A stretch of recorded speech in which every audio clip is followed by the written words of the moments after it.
Money, Brazil, fun, take stuff to Europe. Let's do it. I'm now packed up with a ton of cocaine on. This is ghetto. The slums in Brazil are vicious. I was now in the worst place in South America. If it means killing somebody, then that's the attitude that you have to have. I thought of my dad, and how in God's name am I gonna tell him?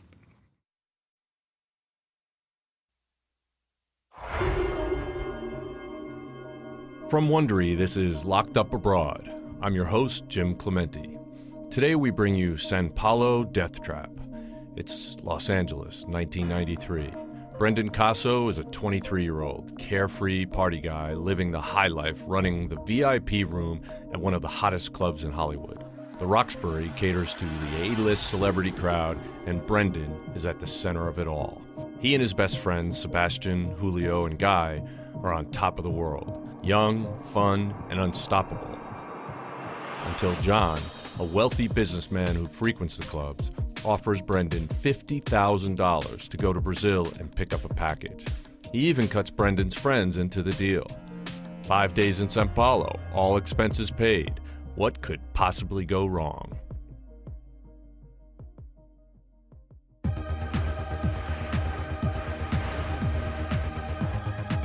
When I was 23, my life was pretty much a party. It was that carefree, who cares, nothing makes a difference, what is happening right now is what we're gonna worry about, which was the parties and having fun, and work wasn't really that much of the equation. The club promoters of those times would notice the go-getters and the guys that would hustle. And we hustled it so well that we ended up running the VIP rooms for one of the best clubs actually in Hollywood at that time, which was the Roxbury. Loved it. We were running with the in crowd and had all these celebrities always around. It was very exciting. You feel like a king. The $500 a bottle of champagne, the $1,000 to sit in the booth, and the girls. You'd obviously let the girls in. If the guys weren't on the VIP list, they have no chance of ever getting in. But you obviously let the pretty girls in because that's good for business. It was the A-list of Hollywood. There were drugs around in the club scene. Cocaine was the drug of choice. I never took cocaine or used it because of the effect that it has on people. It's the devil. It takes your soul. My group of friends, we were young, fun, we were unstoppable, and we were on top of the world at that time. Sebastian was good with the ladies. Julio was the ugly duckling of the crowd. We used to make a lot of fun of him. Guy was the funny guy that always cracking jokes. I was more the leader in the pack than the follower. We felt we were bulletproof at that time, that we could do anything, and that was pretty much, there was no consequence to anything. One day we were approached by a gentleman that had a proposition. My first impression of John, well-dressed, well-groomed, flashy. He was more than just a businessman. I sat with him and the offer was put on the table. Would you think about making some extra money? One of those things, he just may have seen something in us that we were wild and crazy enough, and he just came with the offer. We'll pay for you to go to Brazil, stay there for a few days, have fun, you'll pick up a package, and you'll take it to Hungary. Just get it and take it, and you're good to go. What kind of money? 50 grand, a lot of money. Let's do it. Brazil, the hottest girls in the world, didn't think of the consequence. Drugs didn't factor in. He could have said it 100 times, I probably wouldn't have heard it. I'm getting $50,000 for this, and I thought that I may need a little help. I asked John if I could take some friends, and he said he'd pay them $5,000 apiece. Could I find anybody? And I said yes. We got on a plane, we take a little bit of cocaine to Europe, drop it off, and then it's playtime. One flight, $5,000. They're all adults and they can all make their own decisions. We in? And it was pretty much yes. Okay, I'm in. Let's do it. Awesome, let's go. Didn't realize for 1 minute that this decision was going to change my entire life. Before I went away, I called my father and told him I was going to be in San Diego working, doing construction. And that's it. That's all. Yeah, I felt really bad lying to him. Growing up, I had a really good relationship with my dad. You know, I was scared as hell of my dad. Very authoritarian, very, very strong Italian attorney. Very, very straight and narrow. Having a father as an attorney, you know what's right and wrong. But I went ahead and did it anyways. It felt really cool, like I was like I'm going somewhere. There was not the, oh my God, look what we're going to do. It was, we're going to Brazil. We're going on a trip and a vacation, and the exporting of illegal material wasn't really part of it.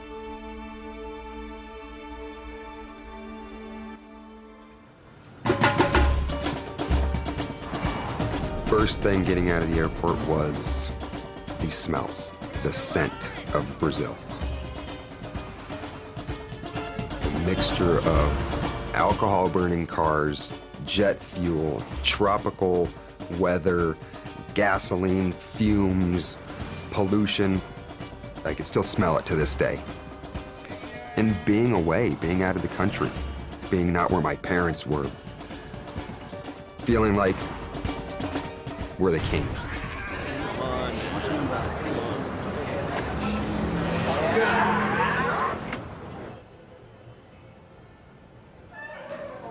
The hotel was ready for us when we got there. It was a little bit different than what I've been used to seeing hotels. It was more of an apartment. We got up to the top floor to see what, the city looked like, and there was a pool and a 360-degree view of São Paulo. There were buildings as far as the eye can see. It was the most intense feeling to be in a new place in a different country. It was exciting. I enjoyed it. I felt confident that everything was okay. It seemed to be all going as they planned it for us. The thought of what was coming next didn't really... We were more concerned about where we were going to go and trying to meet girls and trying to have fun. We were waiting around for a little while, and John, come in. Hey, man. How's it going? Hello, guys. John showed up. It's awesome. Nice place. Should go up to... Me and him then went down to a corner bakery, and he kind of explained a little bit of what's going to happen over the next day or so. He gave me a wad of money, and pretty much said to go have fun with your friends, go do what you guys want to do, and we'll be back in touch. Went back to the hotel with this feeling of wow, a wad of money in your pocket. You're in Brazil, the country that never sleeps, and the parties and the beautiful women everywhere. And I said, Let's go and have some fun, guys. the first night we were there, we were noticed the moment we walked in there. It's almost like wearing bright orange suits because of the way we were dressed and speaking English. It drew a crowd of people to us. I don't have a problem approaching people, so went out on the dance floor and started dancing and having fun, and pretty soon that just joined into more people and trying to speak Portuguese and dancing and meeting girls and having a real good time. I guess you could say the rock star lifestyle. The nightclub, the party, and not even thinking about what tomorrow was going to bring. It was living that moment. Third day, John showed up at the hotel We're leaving here. and asked us to get all of our stuff. We're going down to Santos. Where's Santos? It's at the beach. What? I'm gonna take you guys down there right now. What? Come on, move! I got a little bit suspicious and a little nervous that he was moving us somewhere. It was such a quick thing. Showed up, let's go. Didn't really have any time to ask him why. To do is just follow the rules. Don't ask questions, just do what you're told. Things just seemed different. It wasn't the simple go to Brazil, go to the hotel, have some fun, leave to Europe. We didn't have control. I didn't have control of the situation, and it struck me as odd as to why he'd be taking us somewhere else. It made me nervous. I'm sure they had somebody there watching us. It was 2 days before we were due to fly out, and I felt like the fun part was over. We couldn't sit and speak about it because it's something that you don't want to sit there and talk about. The last thing you want to do is start thinking about your fears at that point in time, because, and this is more of a subconscious thing, I believe, that we're now there. We cannot back out of this. We all know why we're there. And sooner or later, it's gonna become a reality.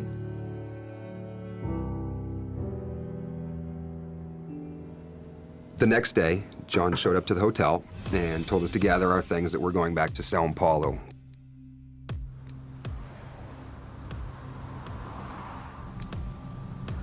And we're back in the original hotel. A few hours later, John came in with a duffel bag. Tomorrow we fly out. Tomorrow. Okay? Get the stuff separated, packed up, You're gonna need to be sharp. and he left. Judging by the size of the duffel bag, you could tell there was quite a bit of dope. When I opened this thing up and saw the amount of cocaine in there, it became a huge reality what we were gonna do. It's no longer, here's a little bit of money, go out and have fun. You kind of smack into the wall, and there's now a real strong realization of what we were about to do. The first thing is, you know, run, get out of here. This is crazy. Dealing with drug traffickers, you don't just take their money, let them pay for you to go places, and then all of a sudden bail out of the deal. Flipping this thing over onto the bed, it was like a never-ending waterfall of drugs. One brick after the boom, boom, boom, onto the bed, and it bounced out and just created this lump of bricks. I'm thinking to myself, how in God's name am I gonna get this stuff packaged up and put onto us? Sebastian, Julio, and Guy, they basically left me there alone. I had to cut it, make it more of a powder to package it into small bags. I didn't want to have kilos of cocaine sitting around for hours, so I tried to complete what I needed to do as quick as possible. As time progressed, I could start feeling myself being more jittery and shaky and sweating, my heart racing. I was in a room with a bunch of cocaine, feeling a type of cocaine high.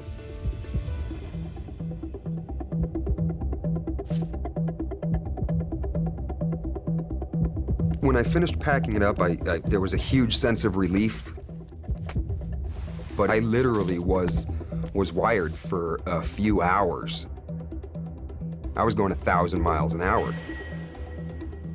It took a little bit of time for me to finally bring myself down to a level where I could think. What were you thinking? It was a bust from day one.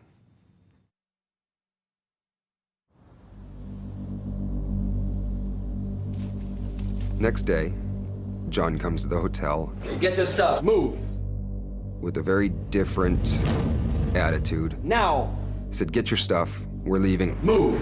Whoa. We are leaving now. No asking. Now. It wasn't time yet to go to the airport. Doesn't matter. Get your stuff. We still had hours to go. We don't have the stuff packaged up on us. Now. Get your stuff, we're leaving. We got scared. At that point in time, it was an immediate click of this is totally different than what we were expecting.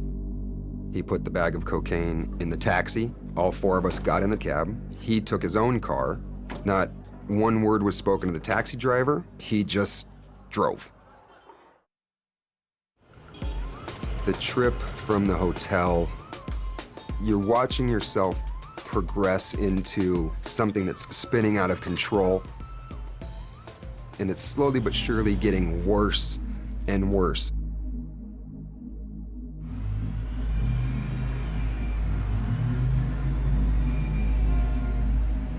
And now you're pulling off a paved road to a semi-paved road.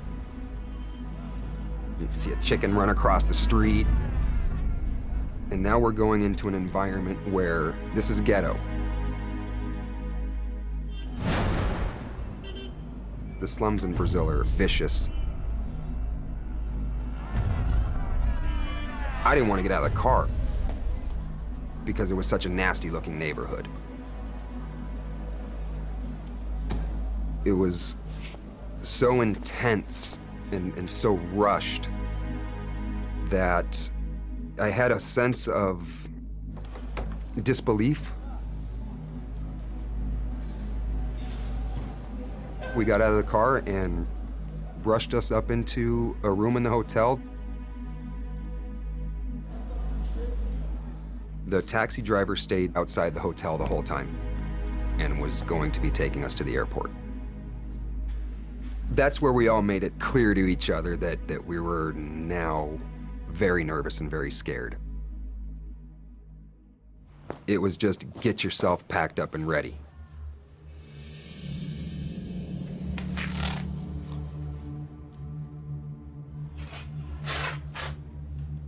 I did the taping. We put it under each arm and taped it onto each leg. The most nerve-wracking and scariest part of it was John wasn't saying anything. It was probably the most nervous silence that I've ever felt. And nobody said anything. He was now in drug trafficker, I'm the boss mode.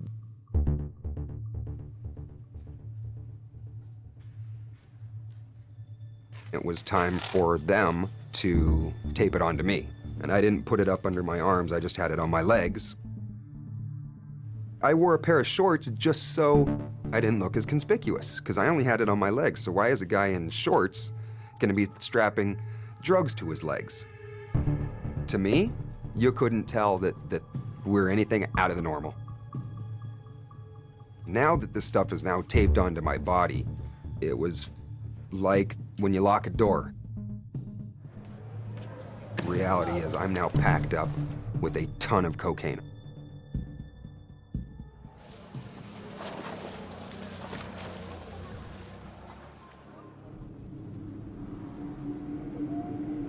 The whole time in the car, there was not one word spoken between us. Not one.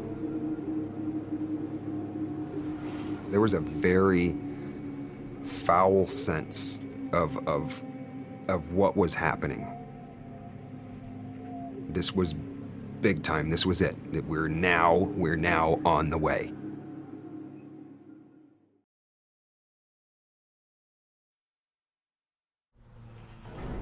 When we arrived at the airport, the taxi driver opened the door for us. He didn't leave. He stayed there until we were all the way in and the doors were closed in the airport.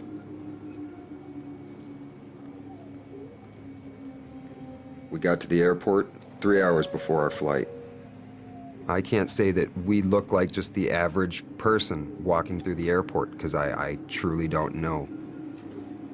But we did our best to blend in and do whatever we needed to try to not get caught. We were trying to act like nothing was happening, that we were just like the rest of everybody else in the airport, but we weren't. 2 hours to go. Went to a restaurant and sat down and ordered some burgers. Tried to eat them and just act normal. I thought we were. We were definitely nervous. definitely scared.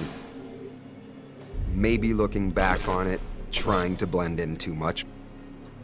The drugs, I definitely knew the drugs were on our body. Don't make it obvious, man. You have to adjust it every now and then because the tape would pull on your hair, and if you were to adjust, you tried to do it as inconspicuous as possible to try to make it look like just nothing. Conversation kind of got struck up about, maybe we should just get rid of this stuff. Dude, man, don't. Sit down, okay? Sit down! This is now into a very crazy situation that we had no control of. You first think, get rid of it, but then you start to realize that you can't get rid of this stuff. There's no possible way. It was now just 1 hour before our flight was due to go.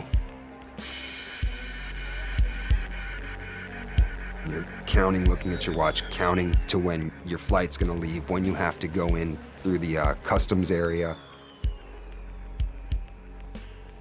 It was very real, and it was very scary. It came time that our flight was gonna be leaving, and we had to be getting through the passport area to where you leave the country. We decided to get in line separately. Guy and Sebastian, myself and Julio. As we're in line, I noticed a lot of people in suits. Silky, nice-looking Italian suits. More and more of them were around, and this is all obviously because you're in the federal police area where they're gonna stamp you, but there was just too many of these guys. They all look the same. Now that I look at it, they were police officers. Standing in line, we were keeping an eye on each other. So out of my peripheral vision, I was able to see Guy and noticed that one of the police officers was walking straight towards him.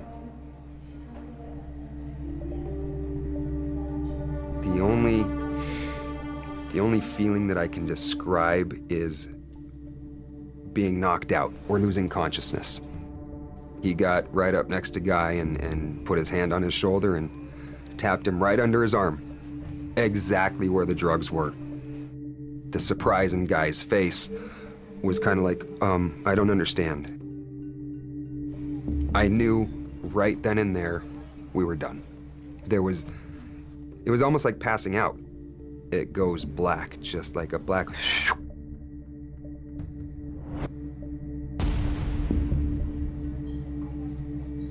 Sebastian was next to Guy. You come too? You take that deep breath and go, are they gonna come to me next? I was hoping they didn't know I was an American too.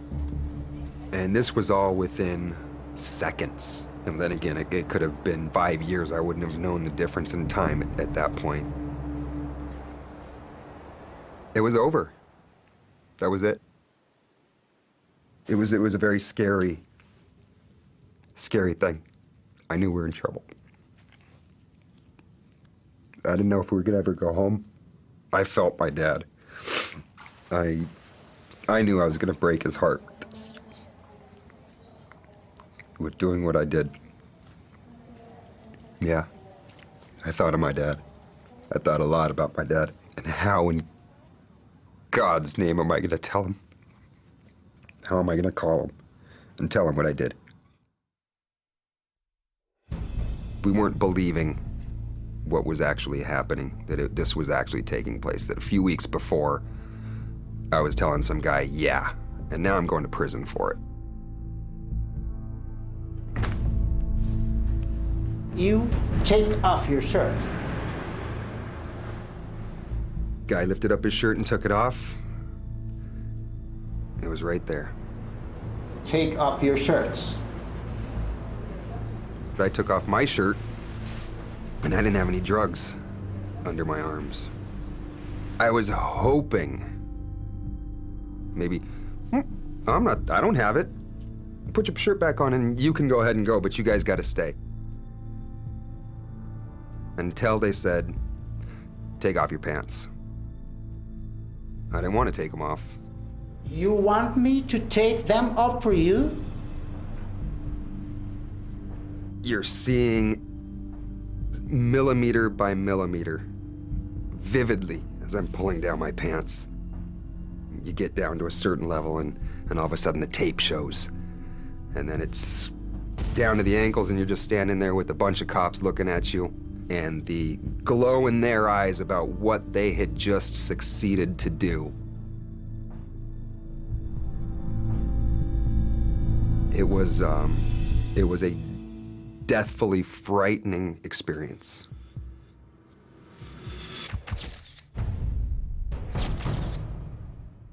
They pretty much walked us through the airport, handcuffed, with everybody looking at you. I don't think that there was one person that didn't look at us. We left the airport and went to the federal police station with all the drugs still on our body.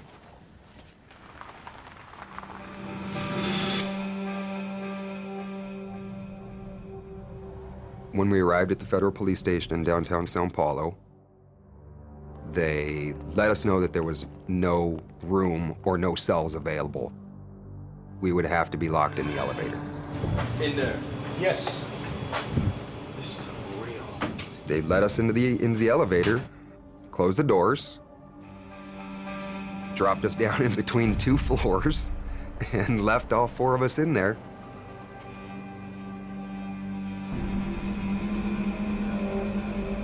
Common knowledge is my dad's an attorney. First thing that was out of their mouths was, You have to call your dad. and the first thing out of my mouth was, I'm not calling my pop. my mind was made up that I was just basically going to disappear I'm gone, okay? I'm disappeared. and not know how long it was going to be for. I was not going to call my father. Period. After a few hours of being in the elevator, you know, all of a sudden you hear the bzzz, and the elevator comes on, and you'd rise up and the doors opened and they called us out to walk into the little laboratory-looking area. All these big desks and scales and chemicals to test things. They made us take off all of our clothes. No. Except underwear, obviously, thank God. Vocês estão ferrados. Proceeded to take about 10 to 15 pictures. The moment they removed the drugs was like removing 1,000,000 pounds off your shoulders. It was like getting rid of a devil that was attached to you. Very strange feeling, very uplifting. I knew we weren't getting away, but to have it finally away from me and away from my person was, it was a weight off my shoulders. It was very strange being locked up in an elevator for 2 days, in between 2 floors, not in a jail, smoked and smoked and smoked and smoked, until they took us out and said we're going to the federal police station.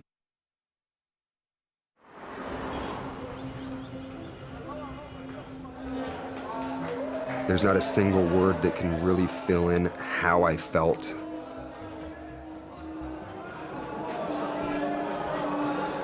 Empty. Dead. I pretty much saw an end to life. I knew we were screwed. I knew things were gonna be real bad.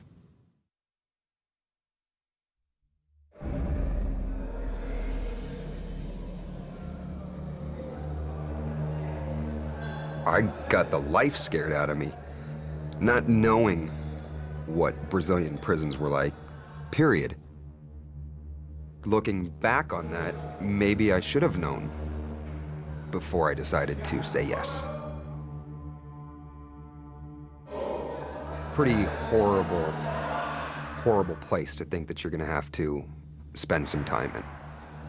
Mold everywhere and bugs flying around, cockroaches. It was like a very smelly, crowded cave.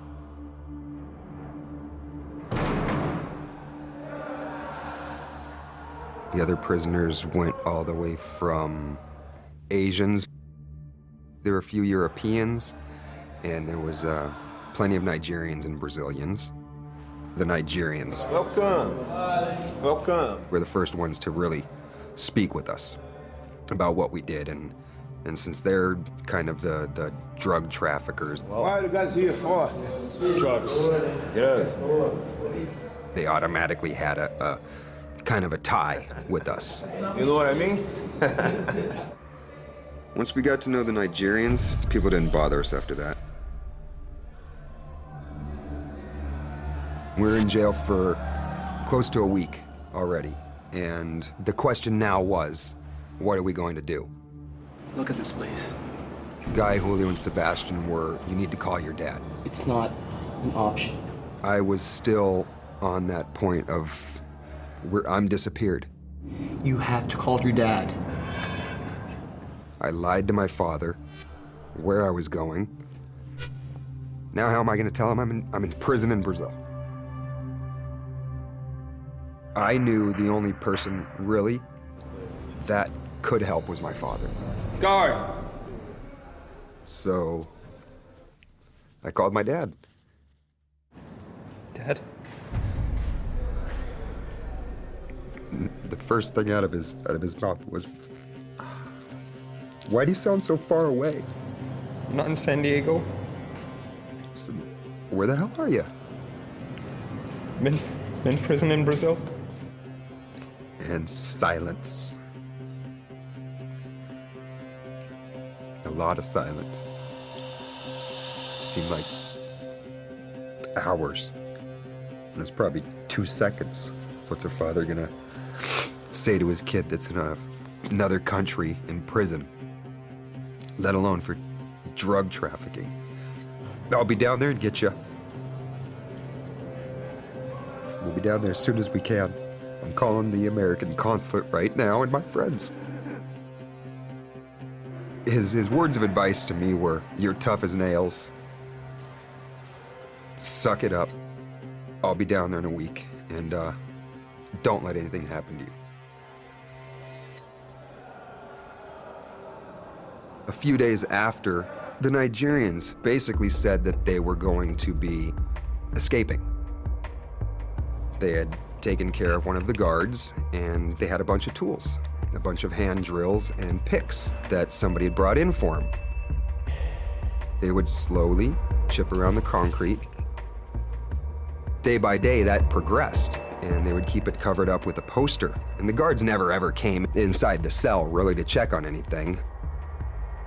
So they had all the time they wanted to create this hole. And the offer was put on the table. You guys want to do this with us? Everybody wanted to go.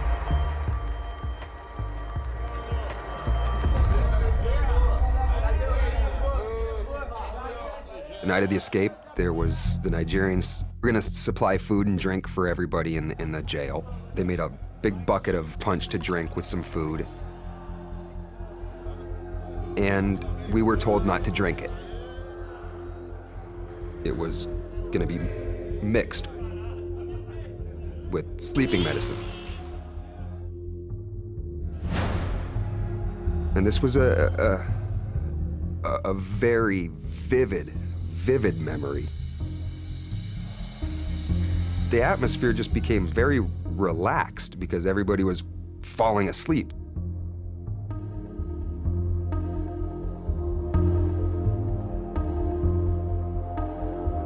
Literally, out of the 126 people, there was only about 25 or so, 30 people that were actually now awake. They pulled the poster off the wall. The moment the hole was open, it was like rats fleeing out of a sewer, one after the other. Boom, boom, boom, boom. The thought in my mind was, run, run, run, run. Come on, hurry. Run. As fast and far as you can. I'm thinking, I'm gonna go home, I'm on my way.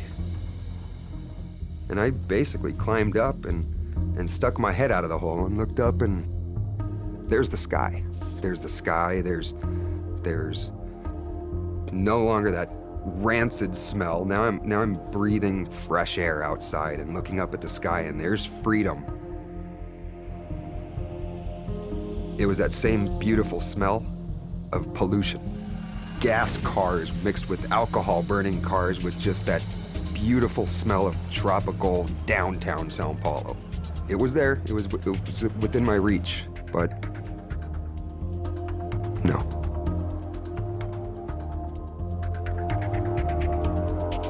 The only thing that I could think about was, We're not going.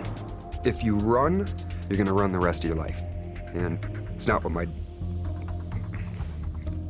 my dad raised me. We did wrong. So, face your responsibility.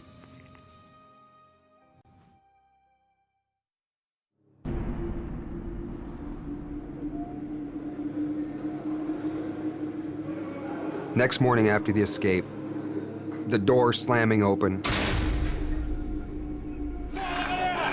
and a rush of cops, realizing there had been an escape. 10 or 12 of them came in with these hard rubber and wooden billy clubs. It took a toll on me mentally just seeing what lays ahead now for maybe many more years. With now firsthand experience of what the Brazilian prisons are like. I felt like I was in hell and wondered if I'd ever be able to see my family again. The next day, 5 or 6 guys were brought back that had been caught, and they came back in pretty bad shape from being beaten. These are guys that could barely even stand up.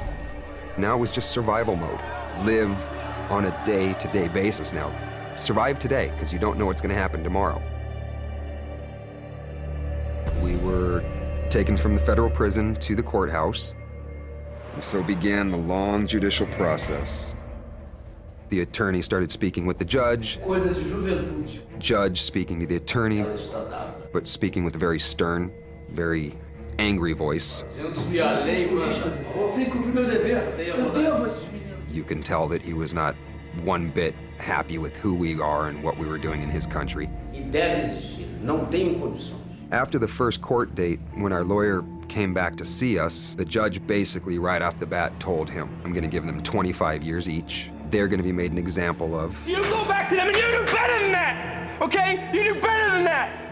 It was one of the scariest things that I've ever heard in my life, to possibly be getting 25 years in prison.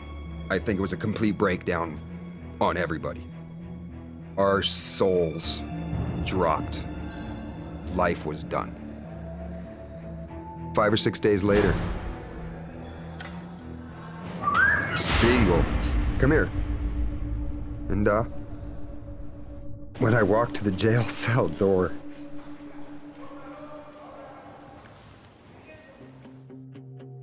and I looked out, the first thing I saw was my pop. And I'll never forget the look on his face. It was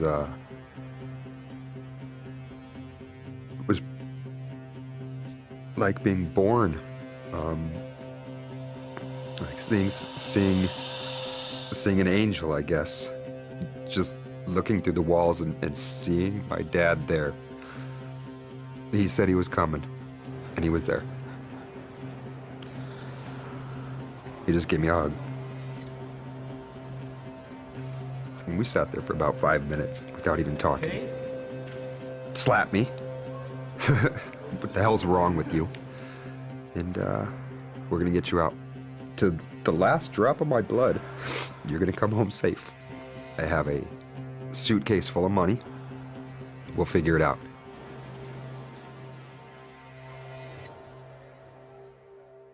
My father wasn't gonna pay a lot of money to have police officers give us tools to break a hole in the wall to run.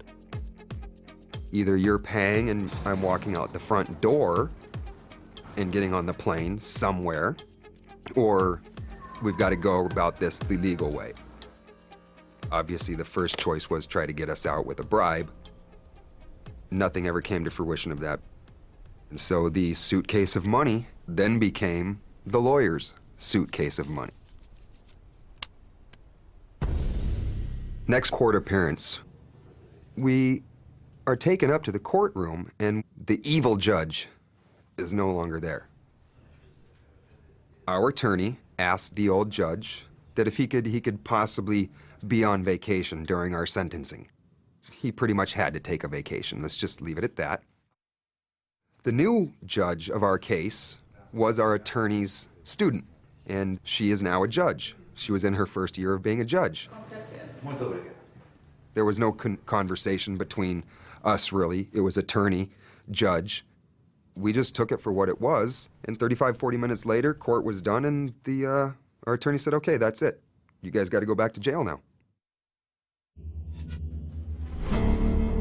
After 2 days of waiting, we were called. 25 years we knew was what they wanted to give us. It was a very tense moment for all of us. There was an uncertainty in the air. And the attorney's kind of smiling. So we look at him and say, what's the deal? And he says, I have news for you. We got your sentence. Right there you feel, now it's confirmed. Within the next few seconds, our fate is going to be sealed. And he looked up at us. 4 years, 6 months. My thought was, this is Brazil. The amount of money that was given to you. You should be getting us out. There should be a way of getting us out of jail. He just looked us straight in the eye and said, We're supposed to be there for 25 years. I got you the minimum sentence possible. We were notified that we'd be transferred from the jail that we were at to Carandiru prison, the most dangerous, largest, most overpopulated prison in all of South America.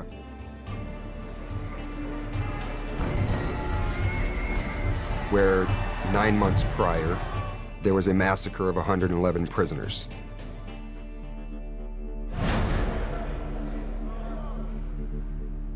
I was scared because now we were going to the most notorious prison in South America.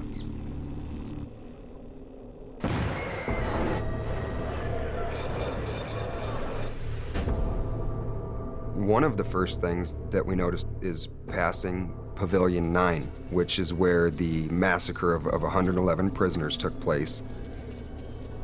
It really became real that we were now in the worst place in South America. And not knowing really what lies ahead for us.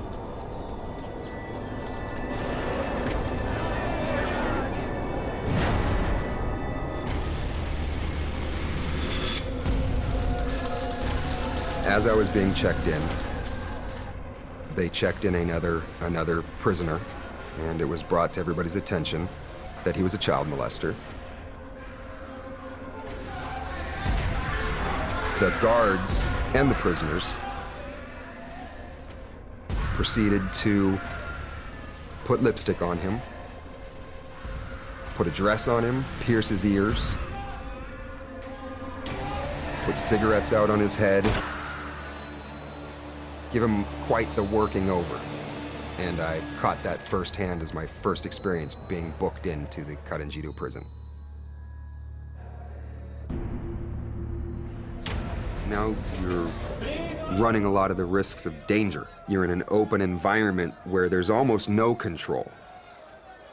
Who runs the jail is the prisoners, and the guards, they're just there to make sure that you don't walk out the front door.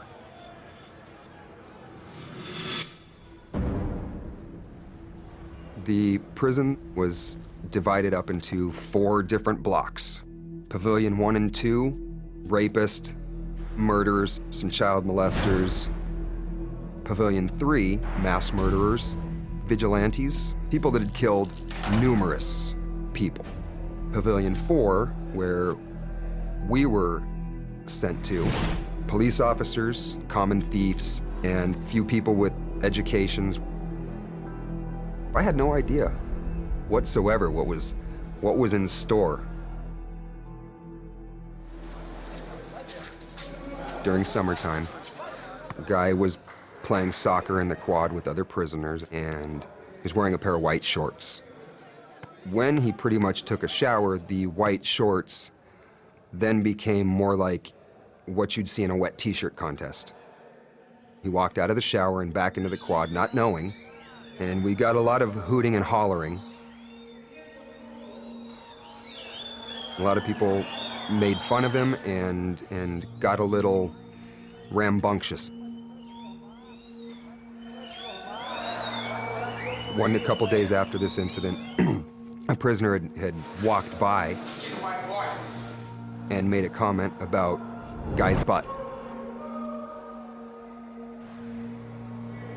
You can't let something like that pass, because then you're now looked at as somebody that's not going to stand their ground.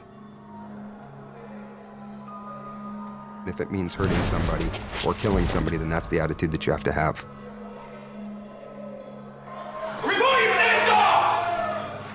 Never any ever comment of us, of the wet shorts again, and nobody ever messed with us.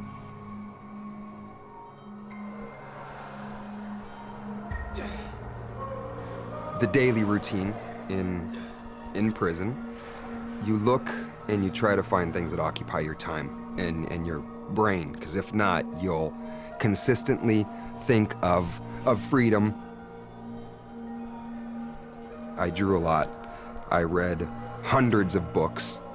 I learned to speak Portuguese, lots of letter writing, lots of contemplating life and just generally where my life had been taken up to this point in time.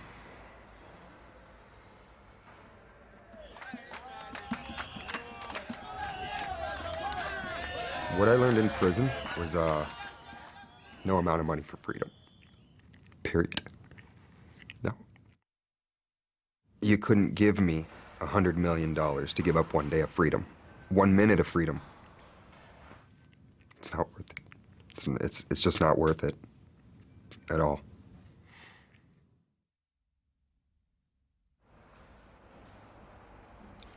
Am I a criminal?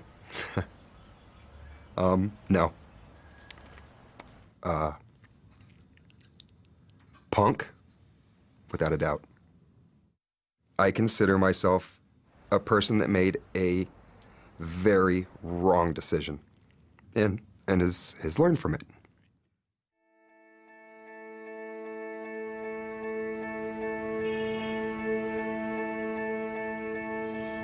A few months after getting out, I was invited to a party at the beach where a friend of mine said there was going to be a bunch of Brazilians.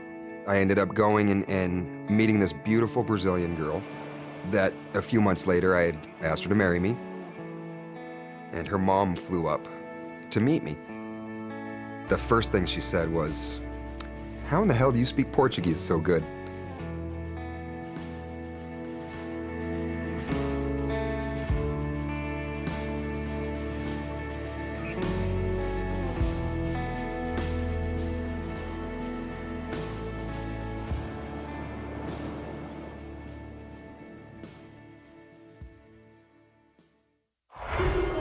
Thank you for listening to Locked Up Abroad. You don't want to miss a single episode, so subscribe today on Apple Podcasts, Stitcher, the Wondery app on Android, or wherever you listen to podcasts. You'll find a link to subscribe on the episode notes. Simply tap or swipe over the cover art.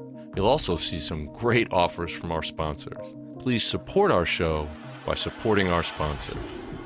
If you have a moment, I'd love for you to complete a small survey at Wondery.com/survey. Give us your ratings and reviews on Apple Podcasts, and be sure to tell all your friends about our show. Locked Up Abroad was produced by Raw TV Limited for National Geographic Channels. For our audio adaptation, the editor is Sergio Enriquez. Our producer is Donna Himes.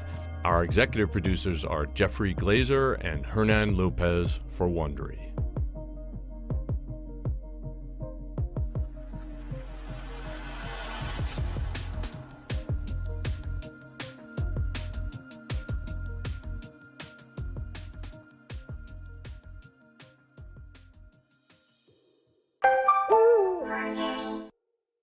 Do something witchy was the last thing Charles Manson said to his followers the night he sent them out to slaughter 5 people at the home of director Roman Polanski and actress Sharon Tate. But how did a troubled kid from West Virginia become Charles Manson? Join me, Tracy Patton, and Stephen Lang from the hit films Avatar and Don't Breathe in Young Charlie as we journey into the mind of one of the most infamous murderers ever to stalk Hollywood. Subscribe to Young Charlie on Apple Podcasts or wherever you're listening to this right now.